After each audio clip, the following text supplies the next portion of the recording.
الحمد لله رب العالمين والصلاة والسلام على سيد الأنبياء والمرسلين أما بعد أعوذ بالله من الشيطان الرجيم بسم الله الرحمن الرحيم لا يحب الله الجهر بالسوء من القول إلا من ظلم وكان الله سميعا عليما صدق الله العظيم۔ آج کی ہماری مجلس کا عنوان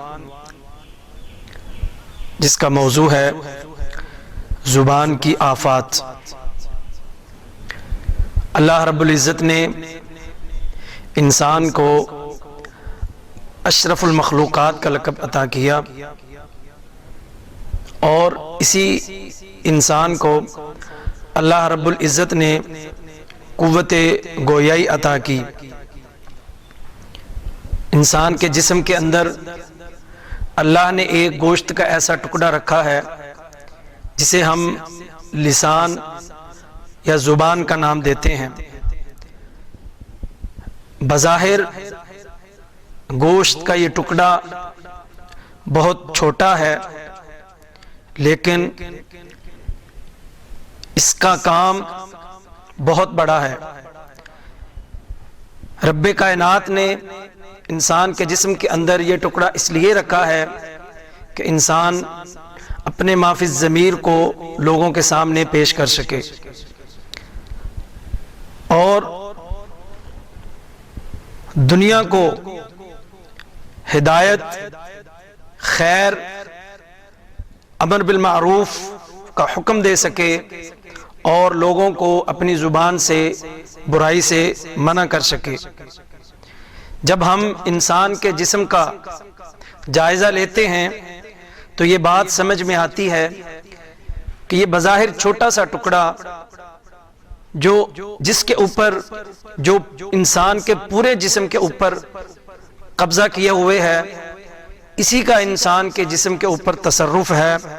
انسان کی عقل جو سوچتی ہے، یہ زبان، یہ گوشت کا لوتھڑا اس کی ترجمانی کرتا ہے۔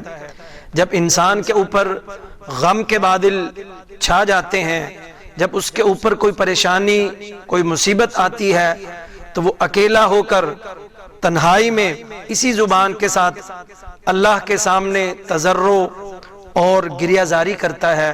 کیوں؟ یہ زبان اللہ رب العزت نے انسان کو بولنے کے لیے عطا کی ہے۔ زبان کا یہ ٹکڑا چھوٹا ضرور ہے، لیکن اس کے اعمال اور اس کے کام بہت بڑے ہیں۔ اس سے پیدا ہونے والے فتنے بھی اسی قدر بڑے اور انسان کو بڑی بڑی پریشانیوں میں مبتلا کر دیتے ہیں۔ اللہ رب العزت نے اور نبی کریم صلی اللہ علیہ وسلم نے انسان کو زبان کی حفاظت کی اسی لیے بار بار تلقین کی ہے۔ اللہ رب العزت فرماتے ہیں ما یلفظ من قول الا لدیہ رقیب عتید۔ اے انسان، یہ زبان جو ہم نے آپ کو عطا کی ہے، اس سے نکلا ہوا ہر لفظ، ہر جملہ، اس کو ایک لکھنے والا موجود ہے کہ اس زبان سے جو لفظ بھی ادا ہوتا ہے وہ اس کو اپنے پاس تحریر کر لیتا ہے۔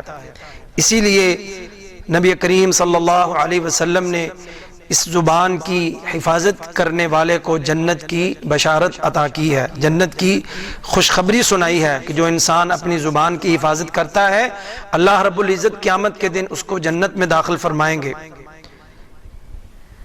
جب اس کی حفاظت کی اس قدر تلقین ہے تو یقیناً یہ زبان انسان کو بہت بڑی آفات کے اندر، بڑی مصیبتوں میں بھی مبتلا کر دیتی ہے۔ ابھی ہم ان آفات کا، ان مصیبتوں کا جو اس زبان کی وجہ سے انسان کو لاحق ہوتی ہیں، یا ان مصیبتوں کو اور آفات کو انسان جو ہے یا انسان ان کا شکار ہوتا ہے، وہ ہم ابھی ذکر کریں گے۔ اس میں سب سے پہلی جو مصیبت انسان کو اس زبان کی وجہ سے لاحق ہوتی ہے وہ ہے اللہ کے ساتھ شرک کرنا۔ انسان اپنی زبان کے ساتھ اللہ کے ساتھ کسی کو شریک ٹھہراتا ہے۔ اللہ کے ساتھ شرک کرنا بہت بڑا گناہ ہے۔ امام ابن قیم رحمہ اللہ بیان کرتے ہیں کہ زبان کی مصیبتوں میں سے اور گناہوں میں سے سب سے بڑی مصیبت اور سب سے بڑا گناہ اللہ کے ساتھ کسی کو شریک کرنا ہے. اور یہ شرک کتنا بڑا گناہ ہے، اللہ کے ساتھ ناشکری ہے، یہ بات کسی سے بھی مخفی نہیں ہے. زبان کی آفات میں سے بہت بڑی ایک آفت اللہ اور اس کے رسول صلی اللہ علیہ وسلم پر جھوٹ باندھنا ہے. اللہ رب العزت فرماتے ہیں وَمَنْ أَظْلَمُ مِمَّنِ افْتَرَى عَلَى اللَّهِ كَذِبًا أَوْ كَذَّبَ بِآيَاتِهِ. اس شخص سے بڑا ظالم کون ہو سکتا ہے جو اللہ کے اوپر جھوٹ باندھتا ہے. اور نبی کریم صلی اللہ علیہ وسلم نے اپنے بارے میں فرمایا کہ جو شخص جان بوجھ کر اللہ کے نبی کی طرف کسی جھوٹ کو منسوب کرتا ہے تو آپ نے فرمایا یقیناً اس کا ٹھکانہ جو ہے وہ جہنم ہے. تو یہ زبان انسان کو جہنم کی طرف لے جاتی ہے. اسی زبان سے انسان اللہ اور اس کے رسول کی طرف ایسی باتیں منسوب کرتا ہے کہ انسان کی عقل خود ہی اس کا انکار کر رہی ہوتی ہے کہ یہ بات جو میں اللہ اور اس کے رسول کی طرف منسوب کر رہا ہوں یہ ممکن نہیں کہ اللہ کے پیارے حبیب صلی اللہ علیہ وسلم کی طرف اس بات کو منسوب کیا جا سکے. اسی طرح اللہ کے نبی پر جھوٹ باندھنے کی ایک قسم یہ ہے کہ انسان بغیر علم کے فتویٰ بازی کرے، بغیر علم کے کسی نے اگر کوئی مسئلہ پوچھا ہے تو علم کے بغیر اس کو جواب دے، اپنی خواہش کے مطابق دین کو لوگوں کے سامنے پیش کرے، اپنی خواہش کے مطابق دین کی تعبیر اور تشریح بیان کرے. یہ بھی اللہ کے نبی اور اللہ کے اوپر جھوٹ باندھنے کی ایک قسم ہے. اسی طرح نصوص شرعیہ کے اوپر جو اللہ رب العزت اور نبی کریم صلی اللہ علیہ وسلم کی جو احادیث ہیں ان کے اوپر بلا وجہ اعتراضات کرے، ان کے اوپر بلا وجہ اعتراضات کرنا یہ بھی اللہ اور اس کے رسول صلی اللہ علیہ وسلم کے اوپر جھوٹ باندھنے کے مترادف ہے. تیسری انسان کی زبان کی جو آفت ہے وہ ہے جھوٹ، جس کو قرآن کریم اور نبی کریم صلی اللہ علیہ وسلم کی احادیث میں کثرت کے ساتھ بیان کیا گیا ہے. یہاں تک کہ جھوٹ کو ام الخبائث کا نام دیا گیا ہے. نبی کریم صلی اللہ علیہ وسلم نے فرمایا کہ جھوٹ اتنی بڑی برائی ہے کہ یہ انسان کو فجور کی طرف لے کر جاتی ہے اور فجور انسان کو جہنم کی طرف لے جاتا ہے. اور انسان جب جھوٹ بولتا ہے تو اس کی عادت جھوٹ بولنے کی اس قدر پک جاتی ہے کہ وہ اللہ کے سامنے اللہ کے ہاں کذاب لکھ دیا جاتا ہے. کیوں کہ اس کو علم نہیں ہوتا کہ جھوٹ جو میں بات کر رہا ہوں کیا اس کا شمار جھوٹ میں ہوگا یا نہیں ہوگا، کیونکہ وہ جھوٹ بول کر اس کی زبان اس جھوٹ کی عادی ہو چکی ہوتی ہے. وہ اس کو سمجھ نہیں آتی کہ یہ بات جو میں کر رہا ہوں کیا اس کو کرنا میرے لیے فائدے کا باعث ہے، یہ میرے لیے شر کا باعث ہے. نبی کریم صلی اللہ علیہ وسلم نے جھوٹ بولنے والے شخص کے لیے ہلاکت کو بیان کیا ہے. نبی کریم صلی اللہ علیہ وسلم نے فرمایا ویل اللہ ویل اللہ ویل اللہ. 3 بار آپ صلی اللہ علیہ وسلم نے اس کی ہلاکت سے اس کو خبردار کیا ہے کہ ایسا شخص جو صرف اس وجہ سے باتوں میں یا قصے اور کہانیاں بناتا ہے کہ لوگ اس کی بات سن کر خوش ہوں، لوگ اس کی بات سن کر مسکرائیں، لوگ اس کی بات سن کر بہت زیادہ خوشی اور مسکراہٹ کا جو ہے سامان ان کے لیے پیدا ہو، تو نبی کریم صلی اللہ علیہ وسلم نے فرمایا ایسا شخص جو ہے اس کے لیے اللہ کے حبیب نے 3 دفعہ ویل کی جو ہے وہ اس کے لیے 3 دفعہ نبی کریم صلی اللہ علیہ وسلم نے ہلاکت کو بیان کیا ہے. زبان کی آفت کا جو چوتھا سبب ہے، جو چوتھی چیز ہے جو انسان کی زبان کی وجہ سے انسان جس آفت میں مبتلا ہوتا ہے وہ ہے غیبت. نبی کریم صلی اللہ علیہ وسلم نے غیبت کی بہت زیادہ مذمت بیان کی. قرآن کریم میں اللہ رب العزت فرماتے ہیں لا یغتب بعضکم بعضا ایحب احدکم ان یأکل لحم اخیہ میتا فکرہتموہ. تم میں سے کوئی شخص کوئی بھی کسی کی غیبت نہ کرے. کیا تم میں سے کوئی شخص اس بات کو پسند کرتا ہے کہ وہ اپنے مردہ بھائی کا گوشت کھائے؟ میرے بھائی غیبت ہے کیا؟ غیبت بہت بڑا گناہ ہے. نبی کریم صلی اللہ علیہ وسلم نے فرمایا انسان اپنے کسی بھائی کے عیب کو جو ہے وہ تراشتا پھرے اس کو ڈھونڈتا پھرے اور اس کی عدم موجودگی میں اور اس کی غیر حاضری میں اس کے عیوب کو بیان کرے. اور جو شخص، اور آپ نے فرمایا کہ اگر وہ عیب اس شخص کے اندر پایا جاتا ہے تو وہ غیبت ہے، اور اگر وہ عیب اس کے اندر نہیں پایا جاتا تو وہ بہتان ہے. یعنی دونوں صورتوں میں وہ عیب اس کے اندر تھا تو بھی انسان گناہگار ہے، وہ عیب اس کے اندر نہیں تھا تو بھی انسان گناہگار ہے. علماء نے لکھا ہے کہ جو شخص غیبت کرتا ہے اس کا یہ فعل اس بات کی دلیل ہے کہ نہ وہ اپنے دین کو سمجھتا ہے، نہ وہ اپنی تخلیق کو سمجھتا ہے، نہ اس کے اخلاق اچھے ہیں، اور اسی طرح وہ اپنے حسب نسب میں بھی کمی کا مرتکب ہوتا ہے.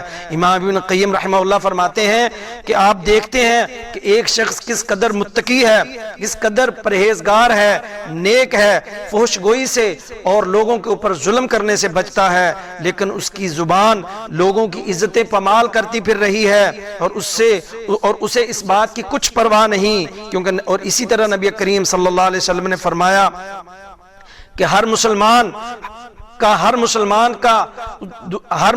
کا اس کے کل المسلم علی المسلم حرام دمہ ومالہ وعرضہ، کہ ہر مسلمان کا اس کے اوپر اپنے کسی دوسرے مسلمان بھائی کا خون، مال اور اس کی عزت جو ہے وہ حرام ہے. نبی کریم صلی اللہ علیہ وسلم نے فرمایا کہ جو انسان غیبت کرتا ہے، ایک حدیث میں آتا ہے کہ غیبت کرنے والے کو قبر کے اندر عذاب دیا جاتا ہے. غیبت بہت بڑا گناہ ہے، یہ ایک مستقل موضوع ہے کہ غیبت کے کیا انسانی زندگی کے اوپر اور معاشرے کے اوپر اس کے کیا خطرات اور کیا اس کے اثرات مرتب ہوتے ہیں. ہم مختصراً اس کا صرف ذکر کریں گے. اسی طرح پانچویں جو آفت ہے وہ ہے جھوٹی گواہی. یہ بہت بڑا گناہ ہے، یہ بہت بڑی آفت ہے. نبی کریم صلی اللہ علیہ وسلم کے پاس ایک اعرابی آیا، اس نے کہا اللہ کے رسول کبائر کیا ہیں؟ تو آپ نے فرمایا اللہ کے ساتھ کسی کو شریک ٹھہرانا. اس نے کہا پھر آپ نے فرمایا والدین کی نافرمانی کرنا. اس نے کہا اس کے بعد آپ نے فرمایا الیمین الغموس. صحابی کہتے ہیں میں نے پوچھا کہ یمین الغموس کیا ہے؟ تو نبی کریم صلی اللہ علیہ وسلم نے فرمایا یمین الغموس یہ ہے کہ انسان جھوٹی قسم کھا کر کسی مسلمان کا مال جو ہے نا وہ ہڑپ کر لے. اور اسی غیبت کی ایک بہن ہے جس کو نمیمہ کہا جاتا ہے، چغل خوری. یہ بھی زبان کی بہت بڑی آفت ہے. نبی کریم صلی اللہ علیہ وسلم نے فرمایا لا يدخل الجنت نمام، چغل خور جو ہے وہ جنت میں داخل نہیں ہو سکے گا. اسی طرح نبی کریم صلی اللہ علیہ وسلم ایک قبر کے پاس گزر رہے تھے، قبرستان سے گزر رہے تھے، تو قبرستان میں دو قبروں کو اوپر عذاب دیا جا رہا تھا. تو آپ صلی اللہ علیہ وسلم کو دکھلایا گیا تو آپ نے فرمایا ان دو قبر والوں کو عذاب دیا جا رہا ہے، اور ان میں سے ایک شخص وہ تھا جو لوگوں کی چغلی کیا کرتا تھا، جو چغل خور تھا. حضرت اسماء بنت یزید کہتی ہیں کہ نبی کریم صلی اللہ علیہ وسلم نے فرمایا کیا میں تمہیں لوگوں میں سے شریر شخص کے بارے میں نہ بتاؤں؟ تو صحابہ نے کہا کیوں نہیں یا رسول اللہ بتائیے. تو آپ نے فرمایا تم میں سے بدترین لوگ وہ ہیں المشاؤون بالنمیمہ، جو ہمیشہ چغل خوری سے کام لیتے ہیں، جو بہت زیادہ چغل خور ہوتے ہیں. المفسدون بین الاحبہ، اور جو دوستوں اور اچھے دوستوں اور احباب کے درمیان لڑائی اور جھگڑا کروانے کا سبب بنتے ہیں. اسی طرح میرے بھائیوں ایک اور آفت وہ ہے فضول کلام، ایسے بلا وجہ بولتے رہنا، بلا وجہ باتیں کرتے رہنا. اور کہتے ہیں جب انسان کو اس بات کا ادراک ہو جائے کہ اس کے ہر بول کا اس کو اللہ کے سامنے اس کا حساب دینا ہے، اس کا محاسبہ ہوگا، تو یقیناً وہ شخص کم ہو جاتا ہے، وہ شخص کم گو ہو جاتا ہے. نبی کریم صلی اللہ علیہ وسلم نے فرمایا من کان یؤمن باللہ والیوم الآخر فلیقل خیرا او لیصمت. جو شخص اللہ اور اس کے حبیب صلی اللہ علیہ وسلم پر ایمان رکھتا ہے اسے چاہیے کہ وہ اچھی بات کہے یا خاموش رہے. اور اسی طرح آپ نے فرمایا کفا بالمرء کاذبا ان یحدث بکل ما سمع. ہر وہ انسان کے لیے اتنا ہی کافی ہے کہ وہ ہر سنی سنائی بات کو آگے بیان کر دے.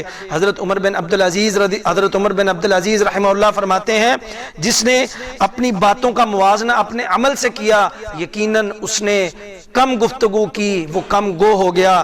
میرے پیارے بھائیوں اللہ رب العزت نے اس زبان کو اللہ کے ذکر کے لیے، اللہ کی عبادت کے لیے، کلمہ خیر کے لیے، امر بالمعروف کے لیے، نہی عن المنکر کے لیے اللہ نے اس زبان کو ہمیں عطا کیا ہے. اس زبان کو اچھے کام میں صرف کرنا چاہیے، اس زبان سے اچھے کام لینے چاہیے، اس زبان سے اللہ کا ہمیشہ ذکر کرنا چاہیے، ہمیشہ اللہ کا شکر ادا کرنا چاہیے. اللہ رب العزت سے دعا ہے کہ اللہ تعالی ہمیں اس زبان کی حفاظت کرنے کی توفیق عطا فرمائے، اور اللہ ہمیں اس زبان کی آفتوں سے، اس کی مصیبتوں سے، یہ زبان جن مشکلات میں انسان کو داخل کرتی ہے، اللہ رب العزت ہمیں ان آفتوں سے محفوظ کرے، ان مصیبتوں سے اللہ ہمیں بچائے، ان مشکلات سے اللہ ہمیں دور کرے۔ سبحان ربک رب العزت عما یصفون وسلام علی المرسلین والحمد للہ رب العالمین۔